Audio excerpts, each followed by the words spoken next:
स्वाहा तस्सवितुर्वरेण्यं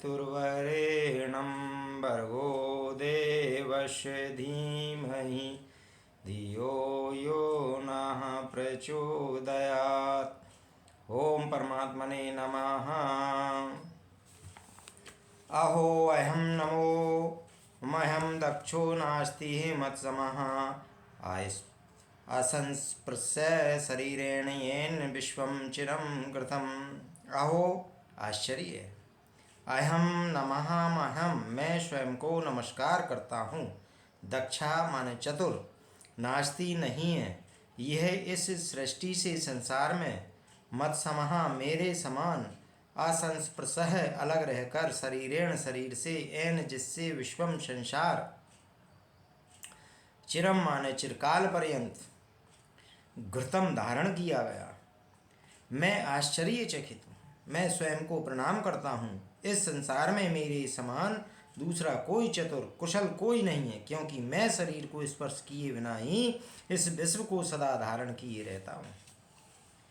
इस सूत्र में राजा जनक कह रहे हैं कि इस संसार में मेरे समान दूसरा कोई चतुर कुशल दक्ष नहीं है, अर्थात इस आत्म तत्व की बहुत निपुणता है कि यह असंग होकर भी बिना किसी शरीर को स्पर्श किए इस सृष्टि को सदा सदा धारण किए रहा है। इसका अर्थ यह है कि यह जगत आत्म तत्व के बिना किस प्रकार रह सकता है, क्योंकि जिस समय है आत्म तत्व शरीर से निकल जाता है उसी क्षण शरीर को मृत घोषित कर दिया जाता है। यह आत्मा ही है जो सभी शरीरों में व्याप्त है। ये अनंत शरीर इसी एक आत्मा के द्वारा धारण किए हुए हैं। यही कारण है कि यह आत्मा व्यक्तिगत नहीं है बल्कि विश्वव्यापी है। यही विश्वात्मा दीर्घ काल आदि काल से ही इस विश्व को धारण किए हुए है आत्मा का विशेष प्रकार का गुण है। यह स्वयं करता नहीं है,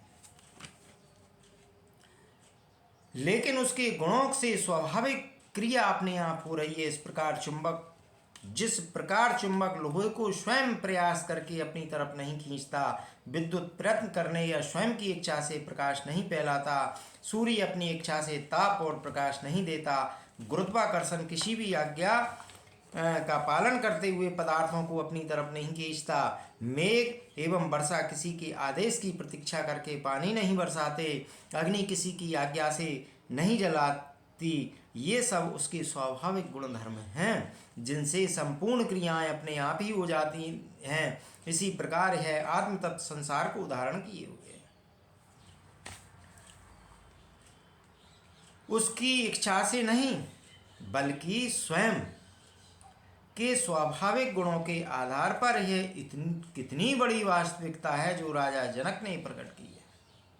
जो मनुष्य सभी कार्य परमात्मा की इच्छा द्वारा किया हुआ मानते हैं, अर्थात जो यह समझते हैं कि जो भी हो रहा है वह सब भगवान की मर्जी है, वही करने वाला करता है, उन्हें इससे बड़ी निराशा होगी। विज्ञान का आधार भी यही विचारधारा है। यह कथन धार्मिक अस्थायी नहीं है, वैज्ञानिक सत्य भी है।